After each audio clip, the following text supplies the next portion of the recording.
هونجی دکارن بریا تلفونی بشتاری برنامه یا هنری ببن.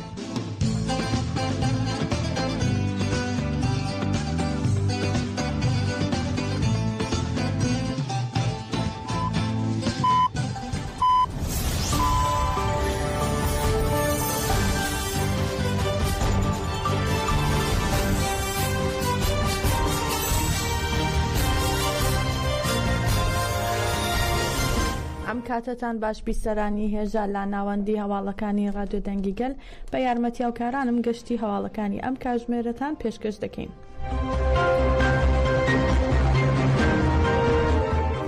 محەممەد ئۆجەلان برای ڕێبەر ئۆجەلان و مەزلوم دینچی پارێزەری با داواکاری ئەنجامدانی دیدار سەردانی داواکاری گشتی کۆماری بورسا و بەڕێوەبەرایەتی زیندانی ئیمراڵیان کرد. بە هەمان شێوە ئەمینە کۆنار خوشکی عومەر خەیری کۆنار پۆڵادی هێڵدرم برای حامڵی هێڵدرم و مەلیحەچەتین خوشکی وەیسیاکتاش بە داواکاری ئەنجامدانی دیدار داواکاری گشتی و سەردانی داواکاری گشتی و بەڕێوەبەرایەتی زیندانیان بەسەر کردەوە. دوای 4 ساڵ لە گۆشەگیری ساخت لە ڕۆژی 24 تشرینی یەکەمی 2024 ڕێبەراپۆ دیداری لەگەڵ عومەر ئۆجەلانی برازایدا ئەنجامدا و لە دیدارەکەدا ڕێبەراپۆ پەیامێکی بۆ ڕای گشتی نرد و ئاماژەی بەوە کرد کە گۆشەگیری بەردەوامە.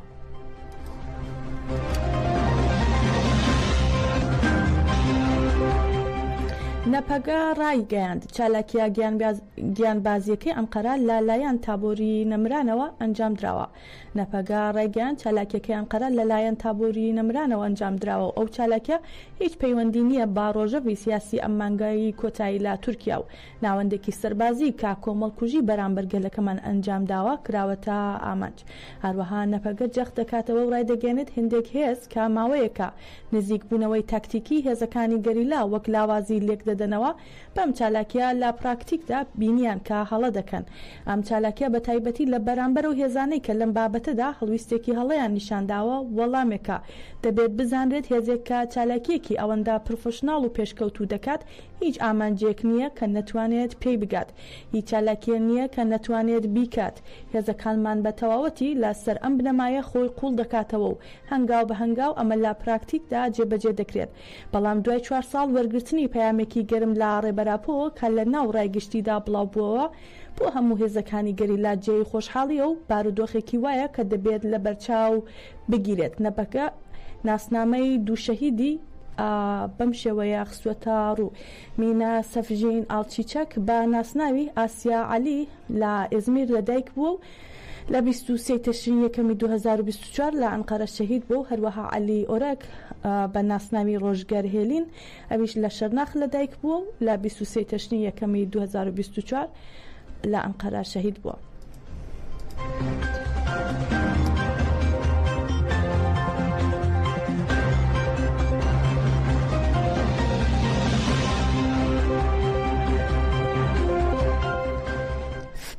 فەرماندەی ناوەندی پاراستنی گەل نەپەگە ڕایگەیان لە 4 ساڵی ڕابردوودا ئیرادەی گەریلاکانی ئازادی بەهێزتر بووە و دەشڵێت بادینان بۆ سوپای تورک ڕژیمی ئەکەپە و مەهپە و ئەرگەنەکۆن دەبێتە گۆڕستان.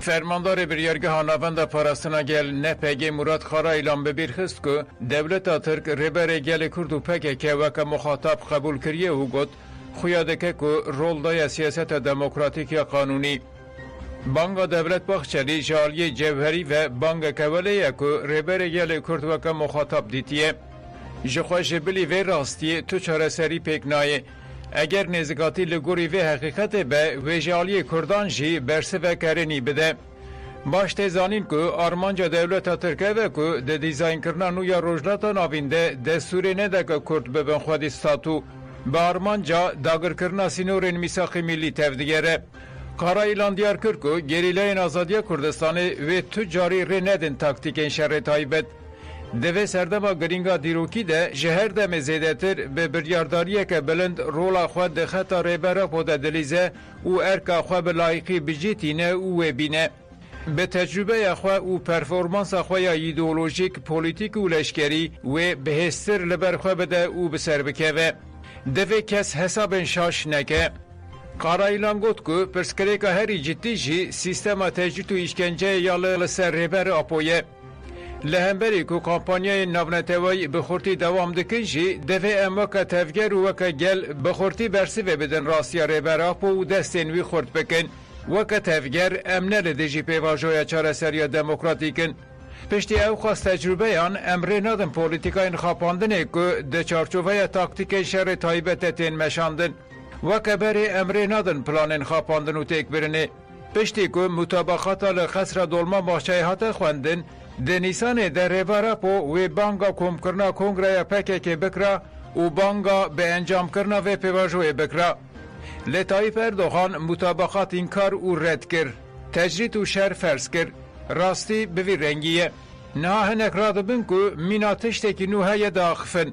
لالی دنجی دار نشان ددن گفاندخون. ام تکوشین خواد ماشینن و پیوستی اما به کسی نینه. دوباره دبیجم. دوی کس حساب شاش نکه. زمین مجی خورته. پوتنسیل اما چپرین مجی هنه. لهر دره هزین ما چپرین خود پاریزن. لو ما بلاته کس حساب شاش نکه. ین که حساب شاش بکن و بخواه زراره ببینن.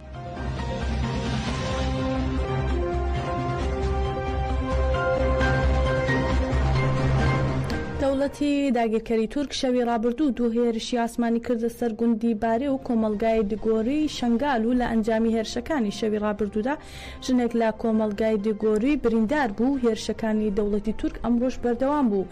بافرۆکە بێفرۆکەوانی چەک هەڵگر هێرشکرایە سەر ناوەندی یەبەشە لە بارێ و بەهۆشیەوە شەروانێکی یەبەشە شەهید بوو. دوو شەروانی دیکەش بریندار بوون. خەڵکی شنگال لەگەڵ ناوەند و ڕێکخراوەکانی کۆمەڵگای زەدی ئەمڕۆ لە بەردەم ئەنجمەنی گەلی سنۆنێ کۆبوونەوە بە کاروانێک ئۆتۆمۆبیل ڕۆیان کردە گوندی بارێ بۆ نیشاندانی پشتگیریان بۆ شەروانی یەپەژە خەڵکی یەبەشە ببورن. خەڵکی شنگال با دروشمی بژی بەرخۆدانی یەبەشە سەردانی ناوەندی یەبەشیان کرد کە بە ئامانج گیرا بوو. دوای گەشتنی خەڵکی شنگال بۆ بەردەم ناوەندی یەبەشە لەلایەن تەفگەری ئازادی ژنانی زەدی و ئیدارەی خۆبەڕێوەبەری شنگالەوە ڕاگەیاندراوێک خوێندرایەوە و تیایدا پێشگری گەل بۆ یەکینەکانی بەرخۆدانی شنگال یەبەشە نیشاندرا. هەروەها هەریەکە لە خودەی داد ئەلیاس هاوسەرۆکی دەستەی بەڕێوەبەری شنگال و ژنی خەدر لەسەر ناوی تاژێ وتیان پێشکەش کرد و ڕێشیانگەیان هیچ هێرشێک ناتوانێت کە شەهیدەکانمان و لە شەهیدەکانمان و خاکی پیرۆزمان داببڕێنێت.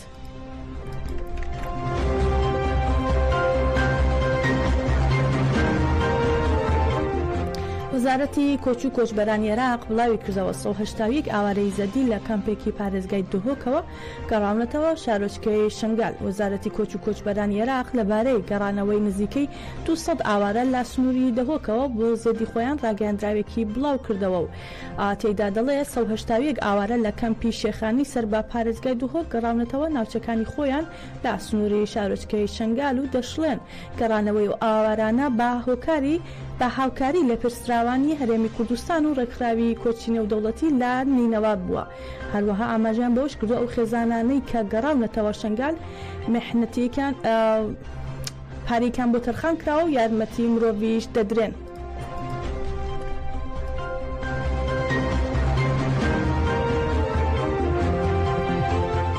لە چوارچێوەی خۆپاراستنی ڕەوادا لە دژی هێرشە دڕندەکانی دەوڵەتی تورک و چەتەکانی بۆ سەر ناوچە جیاوازەکانی باکوور و ڕۆژهەڵاتی سووریا هێزەکانی ئەنجومەنی سەربازی منبەج و جەبهەتە ئەکراد چەندین چالاکیان لە دژی 5 بارگای سوپای تورک و چەتەکانی ئەنجامدا و باهۆشیەوە کوژرا و بریندار هەیە. ناوەندی ڕاگەاندنی ئەنجومەنی سەربازی منبەج لەبارەی وەڵامدانەوەی هێرشەکانی دەوڵەتی تورک لەسەر هەرێمەکانی باکوور و ڕۆژهەڵاتی سووریا ڕاگەیاندراوێکیشی بڵاو کردوێتەوە و لە ڕاگەیاندراوەکەدا هاتووە هێزەکانی ئەنجومەنی سەربازی منبەج و هێزەکانی جەبهەتە ئەکراد چەندین چالاکیان لە دژی 5 بارگای سوپای تورک و چەتەکانی لا سنووری گوندەکانی منبەج کە داگیر کراون ئەنجامداوە و ئاماژەیان بەوش کردووە هێزەکانمان ئەم بارگانەیان تۆپ باران کردووە کەرەبچەلی شێخ ناسر بەردەق و شێخ عەقیل و باهۆشیانەوە کوژرا و برینداری لێکەوتوێتەوە. شایانی باسە لە 48 کاتژمێری ڕابردوو دەوڵەتی داگیرکەری تورک و چەتەکانی باچڕی پردومانی دەیان دامەزراوی خزمەتگوزاری وێستگەکانی کارەبا و نەوت و ناوچە نیشتەجێبووەکانیان کردووە و بەهۆشیەوە هاوڵاتیانی مەدەنی شەهید و بریندار بوون. هەروەها قەسەدە ڕایگەیاندووە لە دژی هێرشەکانی دەوڵەتی تورک هێزەکانیان دوو چالاکیان لە دژی بارەگاکانی سوپای داگیرکەری تورک و چەتەکانی لە باشووری گرێسپی داگیرکرا و ئەنجام داوە.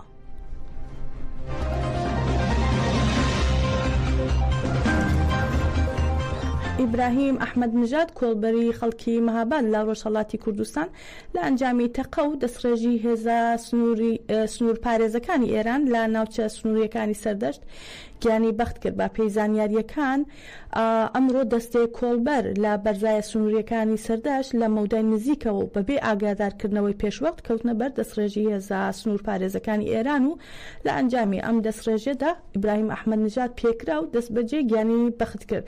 تەرمی ئەم کۆڵبەرە براوەتە پزیشکی دادی سەردەشت و تا ئێستا ڕادستی بنەماڵەکەی نەکراوەتەوە.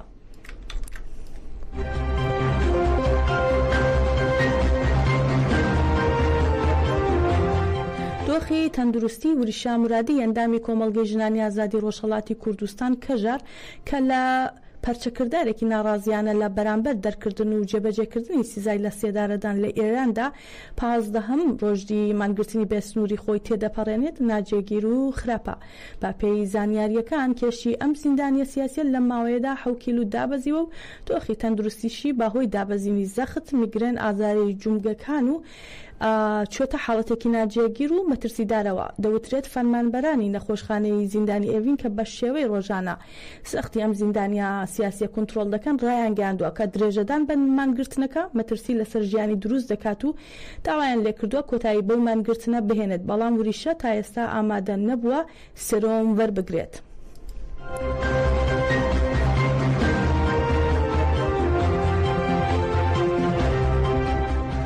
کەژار بانگەوازی بۆ مانگرتنی بەرفراوان کرد و داوای لا وریشە مرادی کرد کە مانگرتنەکەی ڕابگرێت. کەژار سەبارەت بە مانگرتنی وریشە مرادی ڕاگەاندراوێکی ئاراستی ڕایگشتی و ژنانی تێکۆشەر کرد و ڕایگەیان لەسەر بنەمای ڕۆحی تێکۆشانمان داوا لە هەڤاڵمان دەکەین کۆتایی بە مانگرتنەکەی بهێنێت بۆ ئەوەی کۆمیتەکانمان بتوانن لە درێژەی مانگرتنەکەیدا درێژە بە مانگرتن بدەن. کۆمەڵگەی ژنانی ئازادی ڕۆژهەڵاتی کوردستان کەژار سەبارەت بە چالاکی مانگرتنی وریشە مرادی لە گرتوخانەی ئێڤین ڕاگەیاندراوێکی بۆ ڕایگشتی بڵاو کردەوە و لە ڕاگەیاندراوەکەدا بانگەوازی بۆ مانگرتنی بەرفراوان کرد و داوای لاو ژنە زیندانی کراوە سیاسیە کرد کە لەبەر تێکچوونی باری تەندروستی چالاکیەکەی ڕابگرێت.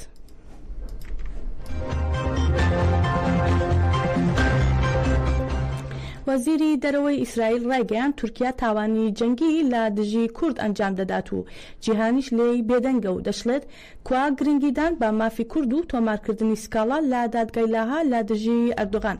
ئیسرائیل کاتز وەزیری دەرەوەی ئیسرائیل لەبارەی ڕەخنەکانی ئەنتۆنیۆ گوتێرێش سکرتێری گشتی نەتەوەی گرتووەکان و کۆمەڵکوژکردنی کوردان لەلایەن ئەردۆغانەوە ڕاگەیاندراوێکی بڵاو کردەوە و لە ڕاگەیاندراوەکەدا هاتووە کاتێک ئیسرائیل بەرگری لە خۆی دەکات گوتێرێش بەردەوام هێرشیان دەکاتە سەر، بەڵام کاتێک ئەردۆغان هێرش دەکاتە سەر کورد ئەو بێدەنگە. ئاماژەی بەوەش کردووە ئەردۆغان دیکتاتۆرە و کورد سەردەبڕێت و بردومانی کوردی مەدەنی بێتاوان لە باکووری سووریا دەکات و گوتێرێش و جیهانیش هیچ ناڵێن. لە کۆتاییدا کاتێز دەڵێ کوان داواکاران بۆ ئاگربەست و کۆبوونەوەی بەپەلەی ئەنجومەنی ئاسایش کوا گرنگیدان بە مافی کورد و تۆمارکردنی سکاڵا لە دادگای لاها لە دژی ئەردۆغان. جێ ئاماژەیە لە ئێستادا دەوڵەتی تورک لە یەک کاتدا هێرش دەکاتە سەر کوردان لە باشوور و ڕۆژاوای کوردستان و ژێرخانی ئەو ناوچانە دەکاتە ئامانج و لە هەمان کاتیشدا دەیان هاوڵاتی مەدەنی شەهید و بریندار دەکات.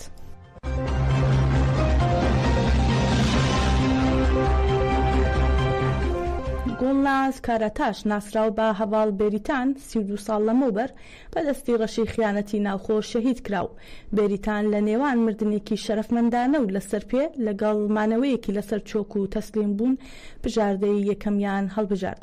هاوکارانمان لەسەر هەواڵ بێریتان دۆسیەکیان ئامادە کردووە، با گوێ لێ بگرین و بەم جۆرە دەگەینە کۆتایی گەشتی هەواڵەکانی ئەمڕۆ بمێنن لە خێر و خۆشیدا.